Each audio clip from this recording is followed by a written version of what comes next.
Tüm barodarlar, mana doktor Akmal mana brekit qo'yapti hozir. Brekit qo'yish jarayonidamiz. Inshaalloh mana Xudo xolasa o'zimizning musofirlarimiz, o'zimizning barodarlarimiz kelsangizlar va brekit qo'yib, tishni licheniya qilib, boshqa joyga qaraganda inshaalloh juda arzon va qulay va kачественный. Kelasizlar inshaalloh zapis qilib kelingizlar. Chunki zapis bo'lsa shu soatga tayyor bo'lib turadi.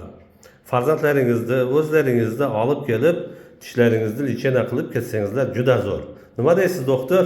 Qoppa to'g'ri, kelingizlar, tishlaringizni qarangizlar, bu vremya ko'rsatib, Xudo xolasa qo'ldan kelguncha licheniya qilib, skidkalar qilib, xursand qilib jo'natamiz.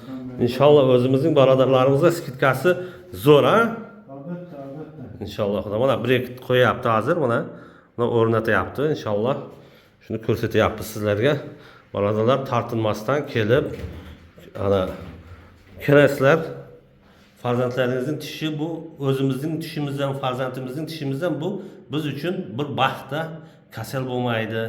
Chaynalishlar, tishlar juda zo'r bo'ladi inshaalloh. Sizlarni kutib qolamiz. Kelingizlar.